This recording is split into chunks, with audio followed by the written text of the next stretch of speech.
Assalamualaikum warahmatullahi wabarakatuh. Bismillah, alhamdulillah.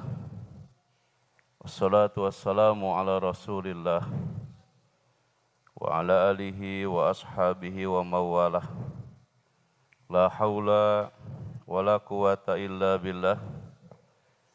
Asyhadu an la ilaha illallah wahdahu la syarikalah. Wa asyhadu anna Muhammadan abduhu wa rasuluh la nabiyya ba'dah. Allahumma salli ala Muhammad wa ala ali Muhammad kama sallaita ala Ibrahim wa ali Ibrahim wa barik ala Muhammad wa ala ali Muhammad kama barakta ala Ibrahim wa ali Ibrahim innaka Hamidum Majid. Ya ayyuhalladzina amanu taqullaha haqqa tuqatih wa la tamutunna illa wa antum muslimun. Ya ayyuhalladzina amanu taqullaha wa kunu ma'as shadiqin.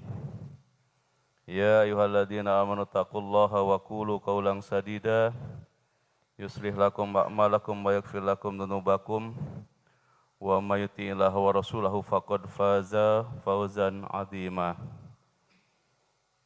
Alhamdulillah, pada jamaah sekalian, pada malam hari ini kita bersyukur kepada Allah karena Allah masih mempertemukan kita di dalam majlis yang penuh berkah ini. Mudah-mudahan apa yang kita lakukan pada saat ini menjadi saksi dan menjadi awal pertemuan sehingga kita tidak hanya bertemu di majlis ini, tapi dengan harapan kita juga bisa berkumpul nanti di surganya Allah Subhanahu wa Ta'ala. Bapak dan Ibu, jamaah yang dirahmati Allah, Allah masih memberi kesempatan kepada kita untuk bisa bernafas pada hari ini. Ya. Karena pada hakikatnya setiap malam kita itu mengalami kematian. Cuma tidak dirasa dan tidak terasa. Jadi Allah itu ibarat kita main layangan memegang nyawa kita itu. Kadang Allah lepas, kadang Allah tarik kembali, tahan kembali. Ya. Kata siapa? Ustadz kok sok tahu? Ya kata Allah dalam Al-Quran. Dalam surah Az-Zumar ayat 42 Allah berfirman, A'udzubillahi minasyaitonirrajim. Allahu yataffal anfusa hina mautiha wallati lam tamut fi manamiha fayumsikul lati qadha 'alaihal mauta wa yursilul ukhra ila ajalim musamma. Inna fi dzalika laayatil liqaumi yatafakkarun. Ya, surah ke-39 Az-Zumar ayat 42. Allah berfirman kepada kita bahwa Allah memegang nyawa seseorang pada saat kematiannya dan nyawa seorang yang belum mati ketika dia tidur. Maka dia tahan nyawa orang yang telah dia tetapkan kematiannya. Maka dari itu ada istilah wafat. Wafat itu berbeda dengan mati. Wafat itu artinya ditahan. Siapa yang menahan? Allah. Apa yang ditahan? Nyawa kita, ruh kita. Ya. Walaupun kita tidak boleh banyak berbicara tentang ruh ataupun nyawa. Ya, apa bedanya ruh, nyawa dengan jiwa? Ya. Karena Allah berfirman juga bahwa wa yas'alunaka 'anir ruh qul ruhu min amri rabbi wa ma utitu minal ilmi illa qalila. Al-Isra. Ya. Bahwasanya ketika engkau ditanya tentang ruh, katakanlah quri ruhu min amri rabbi. Katakanlah ruh itu, nyawa itu urusan Tuhanku. Manusia nggak bisa sepintar apapun berbicara banyak tentang ruh seseorang. Karena hanya Allah yang tahu, termasuk Rasulullah SAW tidak diberitahu tentang makna atau hakikat ruh itu sendiri. Yang jelas kita beriman dengan ayat ini bahwa Allah menahan nyawa seseorang ketika dia tidur. Jadi ketika kita tidur itu ditahan semua. Ya, ditahan oleh Allah ruh kita. Cuma kita nggak terasa dan nggak merasa. Kemudian hina mautiha, ketika mati. Wallati lam tamut fi manamiha, dan yang belum mati ketika tidurnya. Ya. Jadi kan ada yang belum mati itu kita termasuk. Ya. Ketika tidur, ya, ditahan oleh Allah. Fayumsikul lati qadha 'alaihal mauta. Maka Allah tahan bagi orang-orang yang sudah ditetapkan kematiannya. Enggak balik lagi. Wa yursilul ukhra ila ajalin musamma, dan melepaskan kembali kepada seseorang yang sampai waktu ajalnya tiba. Ya, makanya saya bilang kita enggak pernah mengalami mati, pernah mengalami mati, setiap malam kita mati. Kecuali yang begadang, melean. Tapi kan masa setiap malam enggak tidur, pasti ada tidurnya. Jadi Bapak dan Ibu hadirin jamaah yang dirahmati Allah, kita sudah dilatih untuk merasakan mati sebenarnya. Maka dari itu kalau kita enggak ingat mati, kalau kita enggak sadar bahwa kita akan mati, itu keterlaluan. Karena Allah sudah memberikan pengetahuan seperti ini. Bapak dan Ibu hadirin jamaah yang dirahmati Allah, maka kita bersyukur kepada Allah. Allah masih memberi kesempatan untuk menambah nilai ibadah di akhir-akhir kehidupan kita. Ya. Bapak dan Ibu hadirin jamaah yang dirahmati Allah, kita juga khawatir ya. Kira-kira kita sampai enggak ke bulan Ramadan? Ya, sekarang ini bulan Rajab tanggal 8, ya udah masuk tanggal 8. Ya, makanya ada orang yang berdoa, Allahumma barik lana fi Rajaba wa Sa'bana wa balikna ila Ramadan. Itu bersumber atau berawal dari kekhawatiran. Ya, kita sudah memasuki bulan Rajab, kira-kira sampai enggak umur kita ke bulan Ramadan? Maka kita minta kepada Allah, ya Allah sampaikan kami. Ya, beri kesempatan walaupun hanya satu kali lagi ya Allah. Tahun lalu kan kita sudah diberi kesempatan untuk bulan Ramadan, ya. Maka kita mohon kepada Allah, wa balikna ila Ramadan ya Allah. Sampaikan kami pada bulan Ramadan tahun ini. Sehingga kami bisa menikmati indahnya Ramadan dengan berbagai macam ibadah yang dilipat gandakan pahalanya oleh Allah Subhanahu wa taala. Ya, jangankan sholat, baca Quran, iktikaf, kita diam saja, itu dibalas oleh pahala oleh Allah. Diam saja. Ya, enggak ngomong, enggak ngelantur. Itu dibalas oleh Allah. Ya. Apalagi kalau kita baca Quran, kemudian sholat sunnah, sedekah, dan lain sebagainya. Maka silakan perbanyak doa di bulan Rajab. Di bulan Rajab ini bulan termasuk bulan haram yang terpisah dengan 3 bulan yang lain. Ya, jadi bulan haram yang ditetapkan oleh Allah dalam Al-Quran ada 4 bulan. Pertama Zulqa'dah, Zulhijjah, Muharram. Ini 3 bulan ini berurut-urut. Ya, 3 bulan berturut-turut. Satu yang lepas yaitu bulan Rajab. Bulan Rajab termasuk bulan haram. Apa sih bedanya dengan bulan yang lain? Ya, kita kan pernah ngomong, oh, setiap bulan kan baik, iya. Tapi 4 bulan ini diistimewakan oleh Allah, termasuk bulan haram. Ya. Bulan haram itu ada bulan yang mulia dan dimuliakan. Kemudian kalau setiap amal dilipat gandakan pahalanya, maka kita manfaatkan untuk banyak-banyak beramal, banyak-banyak beribadah, melakukan kebaikan di bulan Rajab. Ya, silakan mau puasa Senin Kamis, yang tadinya nggak biasa puasa Senin Kamis. Yang tadinya baca Quran hanya 1 lembar atau 1 juz, tambah jadi 2 juz 1 hari, nggak masalah. Jadi untuk memanfaatkan bulan haram.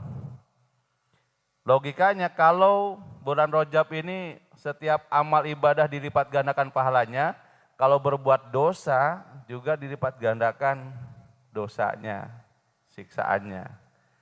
Maka sebagai latihan menjelang bulan datang bulan Ramadan, maka mulai bulan Rajab ini kita tahan untuk tidak melakukan maksiat. Ya, mata kita jaga untuk tidak maksiat, mulut kita jaga untuk tidak maksiat. Tangan kita ini ya, kadang-kadang sering ya maksiat. Ya, memang enggak ini main HP kadang-kadang maksiat juga. Ya, buka aplikasi, buka YouTube ataupun apa. Kadang-kadang maksiat. Kita enggak melakukan maksiat, cuma ikut nonton. Nah, itu juga maksiat. Bapak dan Ibu dari jamaah dirahmati Allah, ya, maka saya berharap dan kita semua berdoa mudah-mudahan kita bisa memaksimalkan ibadah di bulan Rajab, kemudian di bulan Sya'ban, apalagi di bulan Sya'ban itu pada pertengahan bulan Sya'ban yang disebut dengan nisfu Sya'ban, disitulah waktunya kita laporan tahunan. Jadi laporan tahunan amal itu bukan pada bulan Zulqa'dah atau bukan bulan Desember. Kalau tutup buku di bank atau di perusahaan kan bulan Desember, akhir Desember. Nah, tutup buku kita itu di bulan Sya'ban. Ya. Nisfu Sya'ban, pertengahan bulan Sya'ban. Maka kita disunahkan untuk berpuasa pada pertengahan, ada puasa Sya'ban. Ya. Bahkan Rasulullah mencontohkan tidak ada bulan yang Rasulullah memperbanyak puasa kecuali pada bulan Sya'ban. Kalaupun enggak 1 bulan penuh, ya. Minimal Senin Kamis kali 4 itu 8. 8 tambah 3 hari Yaumul Bid. Berarti 11 hari minimal kita harus berpuasa. Ya, pada bulan Rajab, pada bulan Sya'ban. Supaya apa? Nanti bulan Ramadan kita sudah siap betul menghadapi Ramadan. Tidak hanya puasa tapi ibadah-ibadah yang lainnya. Baik, Bapak dan Ibu hadirin jamaah dirahmati Allah. Kita juga menghaturkan sholawat. Mudah-mudahan Allah sampaikan salam dan sholawat kita kepada Rasulullah Sallallahu Alaihi Wasallam. Walaupun Rasulullah sendiri sebenarnya tidak membutuhkan, karena Rasulullah sudah dijamin masuk surga oleh Allah. Terus kenapa kita harus bersolawat? Kembali solawat itu untuk kita juga yang membaca solawat. Ya. Baik jamaah sekalian yang dirahmati Allah. Kajian kita pada malam hari ini sesuai dengan tema, yaitu tentang makna keluarga di dalam Al-Quran. Nah, sebelum ke situ ada satu video, ya. Ini video pengalaman pribadi seseorang yang sudah share di grup kajian subuh itu. Ya, ada yang bernamanya Profesor Dr. Hartono. Dia seorang guru besar di Universitas Kenal di Bandung. Ya. Dia memang sukses untuk menyekolahkan putra-putranya ke luar negeri. Sukses, dari anak nomor 1, nomor 2, nomor 3, semuanya bisa kuliah, bukan hanya S1 tapi S2 sampai S3, kuliah di luar negeri. dengan beberapa tips, dengan beberapa strategi. Ya, karena dia berhasil dan dia merasa berhasil sukses mensukseskan anaknya. Maka dia sering diundang pada seminar-seminar untuk mendapatkan bagaimana caranya, cara mudah untuk menyekolahkan anak kita ke luar negeri. Ya, jadi caranya menurut dia itu bahwa setiap anak itu harus dikasih rumah satu, walaupun kecil rumahnya. Tiap lahir anak, siapkan rumah satu, walaupun dia masih kecil. Investasi berupa rumah, walaupun rumahnya kecil. Untuk apa? Untuk biaya kuliah nanti. Ketika dia ini, yaitu ilmu dia yang dikembangkan. Ya. Tetapi akhir-akhirnya, ketika ada satu ketika, istri atau ibu dari 3 anak yang ada itu sakit. Ya. Sakit, kemudian Bapak Hartono ini mengabarkan kepada anaknya. Anak yang pertama ditelepon, "Nak, ada kabar yang kurang baik bahwa ibumu masuk rumah sakit. Sakit, apa kamu bisa pulang walaupun 1 hari?" Apa jawabnya? "Tidak bisa, Ayah, karena ada beberapa tender yang tidak bisa ditinggalkan dan tidak bisa diwakilkan.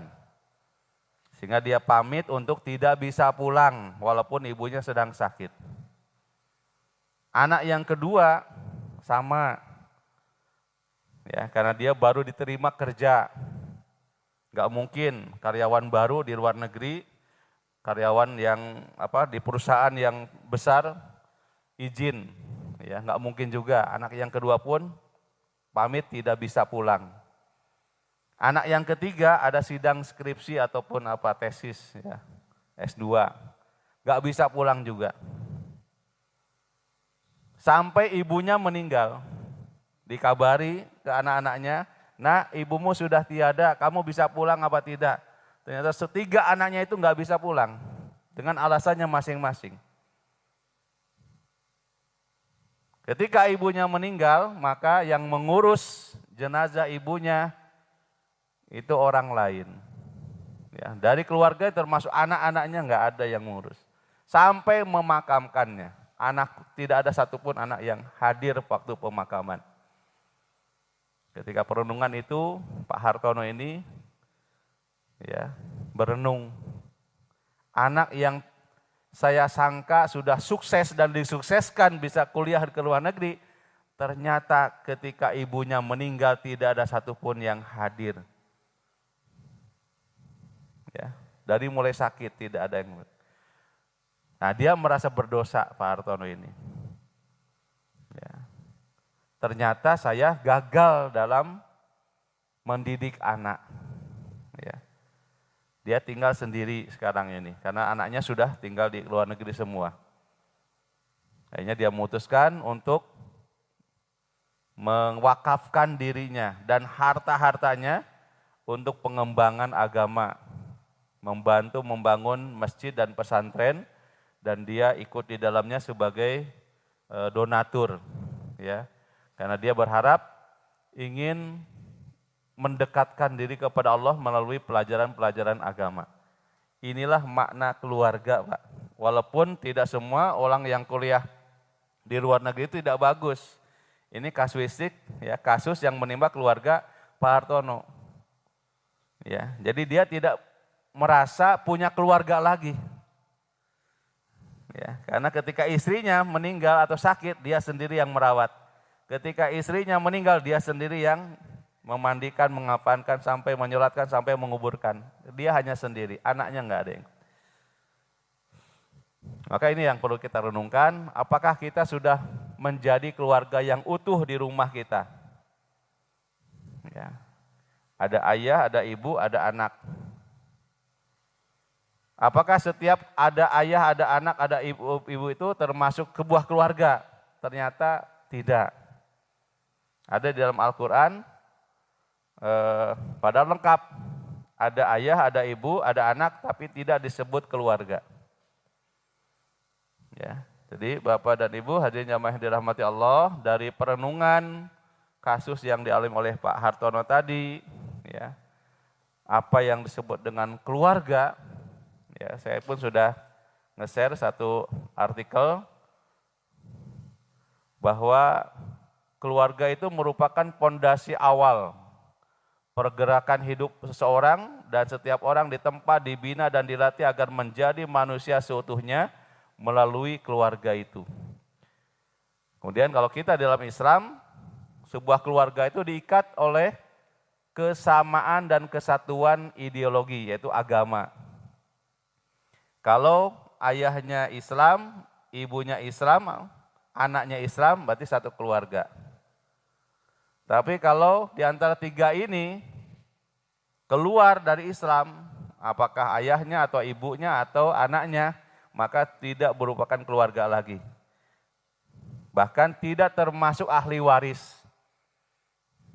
Ya, hak warisnya terputus karena perbedaan agama. Sampai seperti itu di Islam. Makanya ada 5 hal yang harus dijaga, ya, di dalam kehidupan kita,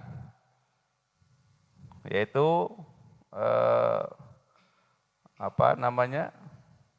jiwa, ya, harus dijaga, kemudian harta, kemudian agama. Jadi ada sebut hifduddin, menjaga agama. Kemudian menjaga jiwa kita, jangan sampai rusak, jangan sampai terganggu. Kemudian menjaga keturunan, ya, dzurriyyah kita. Jangan sampai ada yang melenceng dari agama kita, agama Islam.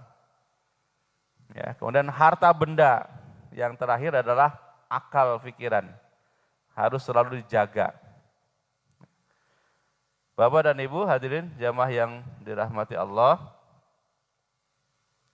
kata keluarga di dalam Al-Qur'an itu ada yang menggunakan kata al-alu, ya. Ada juga yang menggunakan kata ahlu. Tapi tidak semua kata al-alu dimaknai atau ditafsirkan, diartikan menjadi atau artinya keluarga. Ya, jadi saya sudah mereview bahwa kata alu di dalam Al-Qur'an ini ada sekitar 23. Ya. 13 diantaranya itu dipakai oleh Fir'aun. Ali Fir'aun, kan banyak ayatnya. Ya. Seperti dalam surah Al-Baqarah ayat 49. Ya. Kita buka contoh aja, contoh.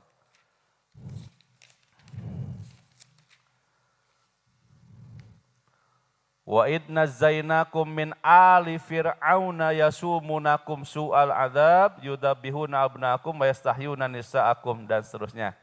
Di sini menggunakan kata min ali fir'auna. Ya, kata alu atau ali di sini maknanya bukan keluarga Fir'aun tapi pengikut Fir'aun. Ya. Dan ingatlah ketika kami menyelamatkan kamu dari Fir'aun dan para pengikut-pengikutnya Fir'aun. Di situ bukan keluarga Fir'aun. Karena Fir'aun di dalam Al-Quran tidak diakui sebagai keluarga atau tidak mempunyai keluarga. Karena Fir'aun sendiri tidak beriman, ya, tidak diakui keimanannya. Jadi ada 13 kata alu dalam Al-Quran yang disambungkan dengan kata Fir'aun. Kemudian ada alu yang lain, ya, yang artinya memang keluarga. Seperti dalam surah Ali Imran, surah 3 ayat 33. Ini menarik sekali. Ya, kalau ada Quran yang dekat silakan dibuka Pak, Al-Quran yang ada Quran itu. Kita menarik sekali ini, ada ayatnya yang bisa kita lihat apa sih perbedaannya. Dalam surah 3 ayat 33 ini mudah diingat, 3:33 ya. Innallaha astafa Adama wa Nuhan wa ala Ibrahima wa ala Imrona 'alal alamin. Coba ya, yang ada Al-Qur'an dekat Mas Rudi, Al-Qur'an coba dilihat. Buka surah Ali Imran ya, ayat 33, surah 3 ayat 33. Ini mereka kalau kita kaji secara perkata atau secara bahasa ya. Innallaha astofa, sesungguhnya Allah telah memilihkan. Ya, surah 3 ayat 33. Sesungguhnya Allah telah memilih. Langsung Adama wa Nuhan, Adam dan Nuh. Ya. Kemudian berikutnya wa ala Ibrahima wa ala Imrona 'alal alamin.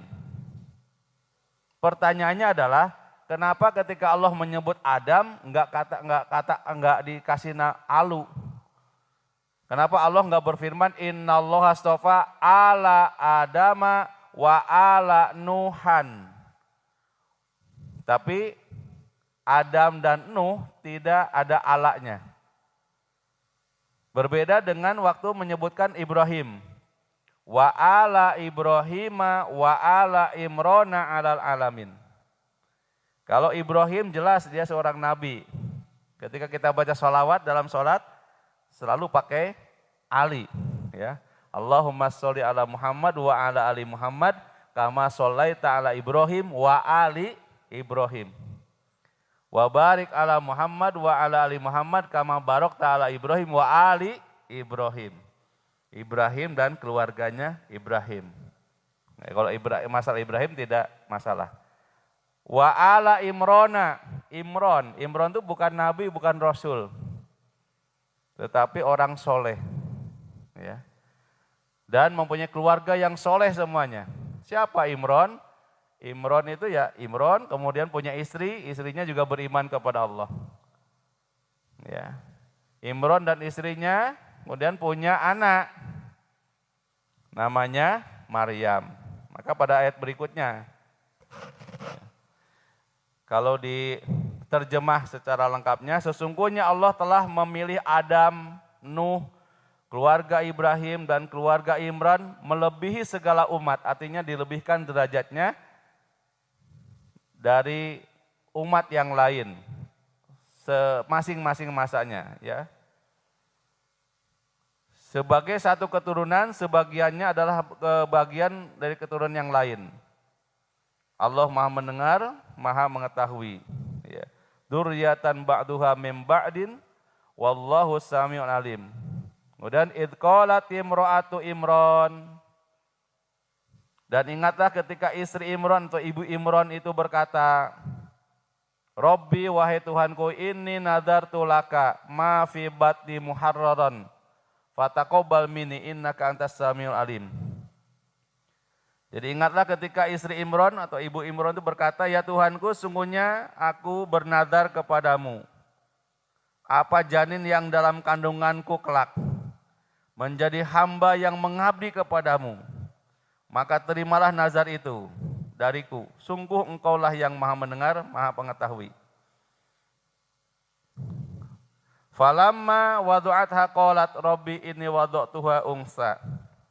Dan ayat berikutnya. Jadi yang saya maksud adalah kenapa Imran disertakan kata alu, karena diikat oleh satu keimanan dan ketaatan kepada Allah. Imran sendiri orang soleh, ibunya Imran orang soleh, istrinya Imran orang soleh, dan Maryam orang solehah. Ya. Saking solehahnya, saking menjaga kehormatannya, dia nggak pernah keluar. Nggak pernah keluar, ya keliaran nggak pernah. Di mihrab, di kamar terus. Ya. Dan pengasuhannya diserahkan kepada Zakaria. Kemudian apa istimewanya? Walaupun Maryam tidak pernah keluar rumah, tapi ketika dia minta makanan apapun, langsung dihidangkan oleh Allah. Kira-kira ibu-ibu mau enggak seperti Maryam? Ibu minta empe-empe tinggal bilang sama Allah, Ya Allah, saya lagi mau makan empek-empek. Langsung oleh Allah disiapkan empek-empek turun. Nggak pakai pre-order, nggak pakai. Nggak pakai GoFood, nggak pakai. Karena dulu belum ada GoFood, belum ada Gojek ya. GrabFood, ShopeeFood, kan banyak food gitu. Dulu nggak pernah. Ya, minta bakso, minta bubur, apapun langsung Allah turunkan dari surga. Enak apa enak banget Bu? Enak banget. Nggak usah cari ke pasar, nggak usah masak, nggak usah. Coba kalau ibu jadi Maryam, ya enak. Saking Allah menjaga Maryam supaya tidak boleh keluar. Kenapa? Allah sudah punya rencana. Karena nantinya Maryam itu akan melahirkan seorang nabi. Yaitu Nabi Isa alaihi salam. Ya. Baik, yang saya maksud tidak ke situ, ya, tetapi kembali kepada ayatnya. Kenapa waktu Allah menyebut Adam tidak dikatakan keluarga Adam? Padahal Adam punya anak, punya istri. Siapa istri Nabi Adam? Hawa. Ya. Kemudian anaknya Adam, ada 4. Ada 4. Habil, Kobil, Ikrimah, dan Labuda. Ya. Terus kenapa masalahnya? Adam tidak disebut keluarga karena terjadi masalah di keluarga. Ada seorang yang melakukan maksiat, yaitu membunuh saudaranya. Kobil membunuh Habil. Itu bukan contoh yang baik. Ya. Itu rahasianya kenapa tidak disebutkan keluarga Adam. Karena ada yang maksiat, ya, ada yang melakukan pembunuhan. Pembunuhan yang dilakukan pertama oleh manusia adalah pembunuhan yang dilakukan oleh Kobil terhadap Habil, pada saudara kandung. Ya. Terus Nabi Nuh kenapa? Enggak disebut Alu juga, Nuh saja. Kenapa? Istri dan anaknya maksiat, tidak mau beriman kepada Allah. Ya.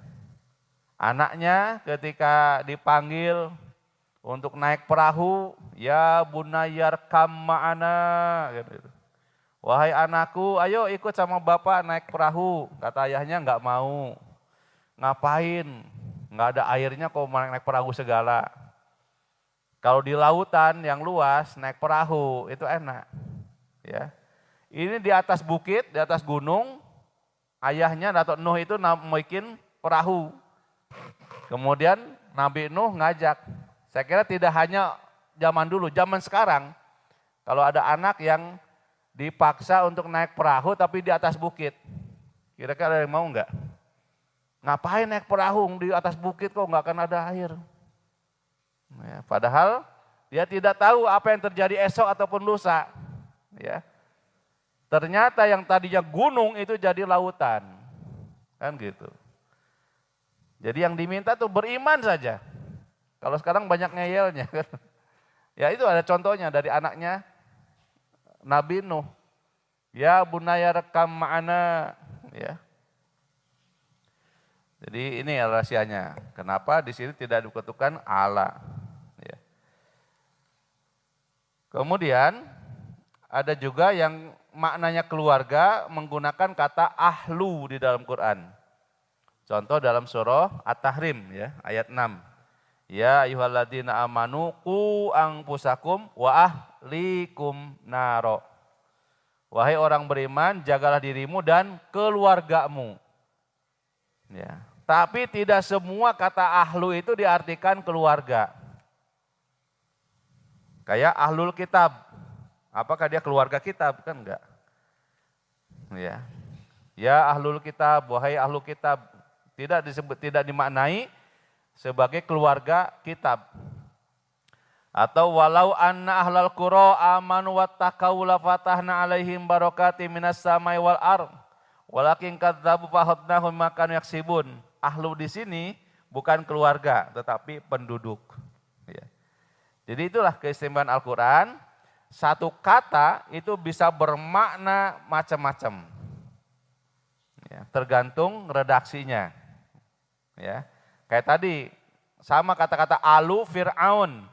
Tidak diartikan keluarga Fir'aun, tapi pengikut Fir'aun. Kenapa Fir'aun nggak bisa diartikan keluarga? Karena tidak utuh. Ya. Nanti ada pembahasan masalah model-model keluarga di dalam Al-Quran. Ya. Saya sudah share. Jadi ada secara umum ada 4 model keluarga di dalam Al-Quran itu. Nanti kita kita termasuk golongan yang mana? Model keluarga yang mana? Ya. Jadi ada yang model Abu Lahab. Abu Lahab itu belas, bapak, ibu, dan anaknya tidak beriman kepada Allah. Ya. Dan alhamdulillah di One Day One Zero, ya 2 hari yang lalu Pak Karyadi ya, itu ada pembahasan, ya, bahwa ternyata Abu Lahab dengan Rasulullah SAW itu besanan, ya, besanan. Rasulullah SAW mempunyai anak putri namanya Ruqayyah, ya, namanya Ruqayyah. Kemudian Abu Lahab bersama ibu Jamil, ya Ummu Jamil, namanya Ummu Jamil, punya anak namanya Utbah. Utbah nikah dengan Ruqayyah. Berarti apa? Nabi Muhammad dengan Abu Lahab besan. Ya. Tetapi ketika Nabi Muhammad SAW mendapatkan wahyu dan harus berdakwah dengan wahyu tersebut, mulai ada pergesekan-gesekan. Ya. Karena Nabi Muhammad menentang ibadah ataupun sesembahan mereka. Sembahan orang kafir Quraisy yang menyembah agama nenek moyang, menyembah berhala, Lata, Uzza, Manat, dan Hubal. Sesembahannya orang kafir Quraisy. Dan Nabi Muhammad setelah dapat wahyu harus berdakwah, menggiring manusia untuk beriman kepada Allah Subhanahu wa Ta'ala. Ya, mulai terjadi perselisihan. Ya, bahkan Abu Lahab ini sangat kejam terhadap Nabi Muhammad. Tidak hanya melakui secara omongan, tapi secara fisik. Dua-duanya berkomplot antara suami dan istri. Abu Lahab dan Ummu Jamil ini bersekongkol. Makanya diabadikan oleh Allah, tabbat yada abi lahabi wa tabb ma agna anhu maluhu wa ma kasab. Saya sela narong datal wa mar'atu hammalatal hatab. Bahkan istrinya itu seorang provokator. Ya. Jadi kalau ada berita-berita tentang Muhammad, istrinya yang menyampaikan kepada Abu Lahab. Hei wahai suamiku, Muhammad nanti akan ada rencana jalan lewat sini. Tahu aja dia. Ya, nggak tahu pakai map atau apa, kok tahu gitu. Ya Google Map. Tahu arahnya, rutenya Nabi Muhammad mau pergi kemana. Karena sudah dikasih tahu seperti itu, bikin strategi untuk mencelakakan. Siap-siap pasukan untuk melempari dengan batu, dengan kotoran. Ini yang dilakukan oleh Abu Lahab. Dan juga Utbah. Ya, Utbah itu mantunya. Tapi ketika Rasulullah Muhammad SAW dakwah, Utbah mulai nggak senang. Bahkan yang menjadi sasaran Ruqayyah, putrinya Rasulullah, ya disiksa karena tidak mau mengikuti agama nenek moyang, tapi beriman kepada Allah, mengikuti ajaran Nabi Muhammad SAW. Setelah disiksa baru diceraikan, disuruh pulang. Tuh, sampai gitu, ya, sampai gitunya. Maka inilah model pertama keluarga Abu Lahab. Bapak, ibu, anaknya tidak beriman kepada Allah, bahkan menentang Allah. Ya. Banyak sekali peristiwa-peristiwa ataupun fitnah ataupun kekejian yang dilakukan oleh Abu Lahab terhadap Rasulullah Muhammad SAW yang tidak bisa disebutkan satu persatu karena saking kejamnya, ya, saking kejamnya. Kemudian yang kedua ada model keluarga Fir'aun. Ya. Fir'aun, istrinya Fir'aun namanya Asia itu beriman kepada Allah. Mengikuti Nabi Musa alaihissalam. Maka pada akhir hayatnya, ya, ketika diketahui bahwa Asiyah ini menganut agama dan bertuhankan terhadap Tuhannya Nabi Musa alaihissalam, maka dia disiksa juga. Ya. Nah, di sini diceritakan juga bahwa ketika Asiyah ya berdoa kepada Allah ketika disiksa itu, ketika disiksa Asiyah tersenyum malah. Tidak merasa sakit dan tidak menangis kesakitan. Kenapa bisa seperti itu? Karena Allah menunjukkan surga yang akan ditempati oleh Asiyah kalau sudah mati. Ketika dicambuk dengan cambukan yang keras, malah tersenyum. Bahkan ketika meninggalnya tersenyum luas, kayak seneng gitu. Karena dia sudah dikasih tahu oleh Allah tentang surga yang bakal ditempati oleh Asiyah karena mempertahankan keimanannya. Coba ibu-ibu kalau ada pada masa Nabi Musa dan hidup tinggal bersama Fir'aun, kira-kira kuat apa enggak? Ketika diuji seperti Masitoh sama. Masitoh Asiyah itu mempunyai keimanan yang luar biasa. Ya. Masitoh mempertahankan keimanannya dengan diuji. Pertama suaminya, ya suaminya digodok, dimasukkan ke apa ya, ini panci yang besar itu. Ya. Hei Masitoh, apakah kamu masih tetap beriman kepada Allah? Ini suamimu akan disiksa, ya dimasukkan ke godokan air. Kata suaminya, jaga imanmu, pertahankan imanmu, kita ketemu nanti janjian di surga. Oh itu. Suaminya malah tambah beriman, kuat imannya. Nggak apa-apa, sekarang kita disiksa oleh Fir'aun, tapi nanti bisa ketemu di surga. Sudah suaminya selesai, anaknya yang paling masih bayi, nangis. Ya. Dimasukkan, Masitoh, apakah kamu nggak sayang sama anakmu ini? Kalau kamu tetap beriman kepada Allah, ini akan saya masukkan. Tiba-tiba dengan izin Allah, bayi yang masih kecil tadi berteriak sama ibunya. Wah ibu, jaga imanmu, kuatkan imanmu, nanti kita ketemu di surga bersama ayah. Oh. Baru terakhir Masitoh juga sama. Ketika Masitoh dimasukkan, juga tercium bau yang sangat wangi. Ya, makanya ini terjadi ketika Isra Mi'raj Nabi Muhammad SAW. Rasulullah SAW dalam satu riwayat ya diceritakan bahwa ketika Mi'raj itu mencium harum yang sangat wangi. Kemudian bertanya kepada Jibril, ya Jibril ini wangi apa? Inilah wangi darahnya Masitoh yang dulu digodok oleh Fir'aun. Kenapa diwangi? Karena mempertahankan iman. Ya. Jadi Bapak dan Ibu, kenapa Fir'aun tidak disebut keluarga? Karena tidak beriman semuanya. Berikutnya, ada keluarga, model keluarga Nabi Nuh dan Nabi Lut. Suaminya beriman kepada Allah tapi anak-anaknya enggak beriman, istrinya enggak beriman.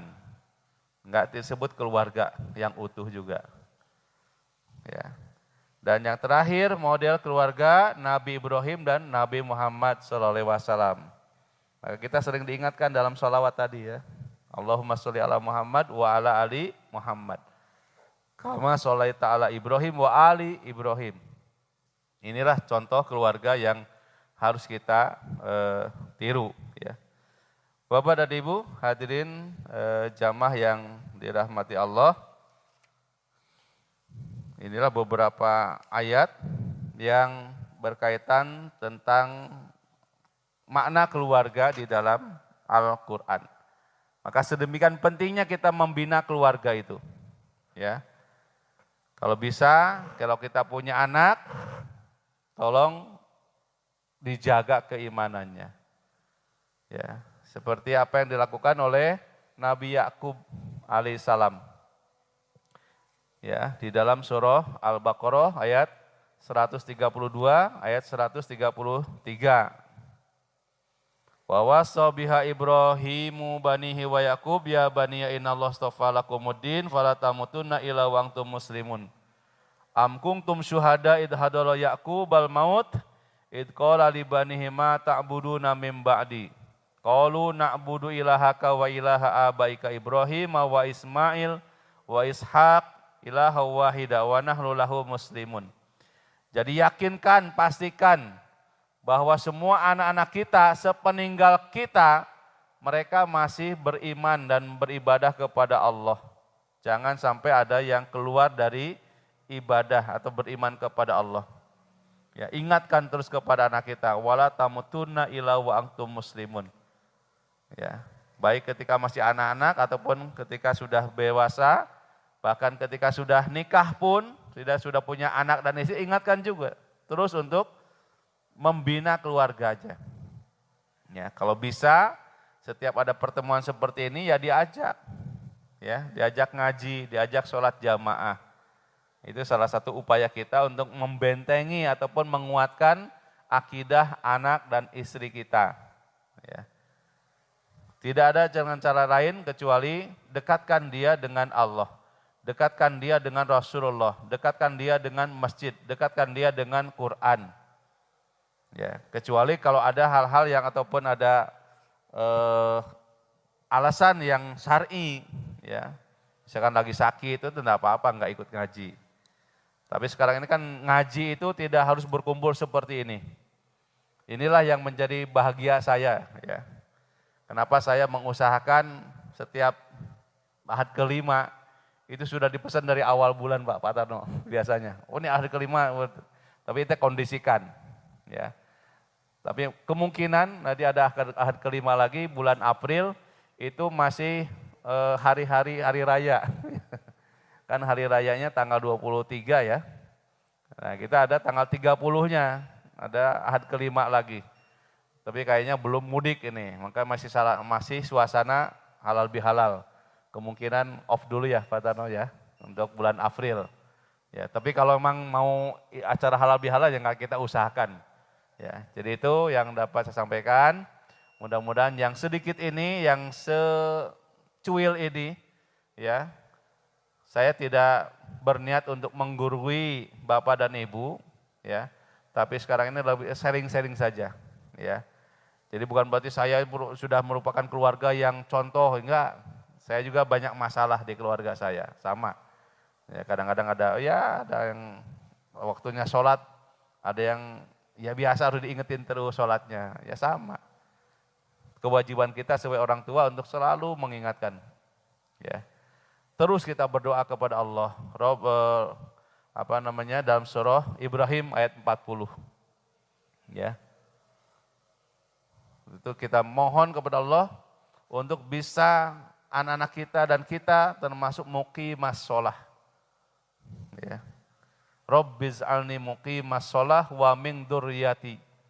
Rabbana wa taqabbal doa. Inilah doa yang pernah dibacakan dan sering dibaca oleh Nabi Ibrahim alaihissalam. Kalau kita ingin membina keluarga yang utuh, keluarga yang sakinah, mawaddah, warahmah, itu seperti itu. Ya. Jadi Bapak dan Ibu hadirin yang dirahmati Allah, inilah materi yang saya sampaikan. Ya, kemudian mohon izin, mohon maaf, ya. Saya pun sudah share di grup bahwa panti kami di sana di Surabaya itu sedang pembangunan, ya. Barangkali ada yang mau nitif, mewakafkan, ya, sebagian hartanya silahkan. Ya, tadi saya udah izin ke Pak Tarno untuk bisa menyebarkan ini ada kupon yang satu lembarnya 10.000 saja. Jadi boleh 10.000 kumpulkan kasih kupon satu. Terus buat apa kuponnya? Buat bukti saja bahwa Bapak dan Ibu sudah berinfak seperti itu. Ini saya tinggal titipkan ke Takmir Mushola Jihad. Nanti bisa cash besok pagi kalau bisa langsung saya bawa ke Surabaya ya, atau bisa ditransfer ya, nggak apa-apa. Jadi demi kemanfaatan, demi syiar dakwah juga, ya syiar dakwah. Untuk menambah biaya operasional panti asuhan juga, kemudian menambah biaya pembangunan panti dan pesantren Muhammadiyah. Ya, sekarang lagi tahap pembangunan masjidnya. Ya, mudah-mudahan menjadi amal jariah buat Bapak dan Ibu sekalian.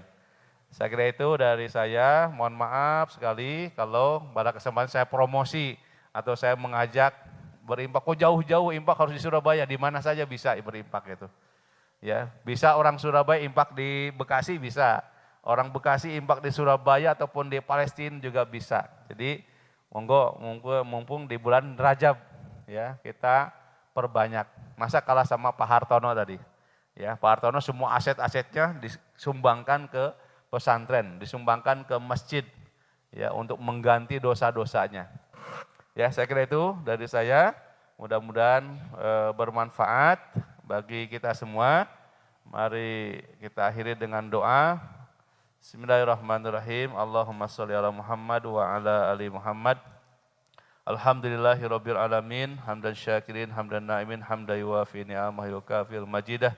Ya Rabbana lakal hamdu kama yang bagi jalali wajhikal karim wa azimi sultanik. Ya Rabbana lakal hamdu hamdan katsiran thayyiban mubarakan fih. Ya Rabbana lakal hamdu wa ilaikal mustaka wa antal musta'an la haula wala quwata illa billahil aliyil azim. Wa nasta'inuka ala fasadin fina wa nas'aluka sholaha amrina kullihi. Allahumma la tada' lana damban illa ghafartah wa la hamman illa faraztah wa la aiban illa satartah. Wala dainan illa qadaitah wala saqaman illa syafaitah wala hajatan illa qadaitaha wa yassir laha umurana washrah suduraha manir qulubana wahtim bisolihatil khatim. Rabbana atina fid dunya hasanah wa fil akhirati hasanah wa qina adzabannar. Rabbana taqabbal minna innaka antas samiul alim wa tub alaina innaka antat tawwabur rahim. Subhana rabbika rabbil izzati amma yasifun, wassalamun alal mursalin walhamdulillahi rabbil alamin. Demikian, mohon maaf atas kurang kehilafannya. Billahi taufiq wal hidayah. Assalamualaikum warahmatullahi wabarakatuh.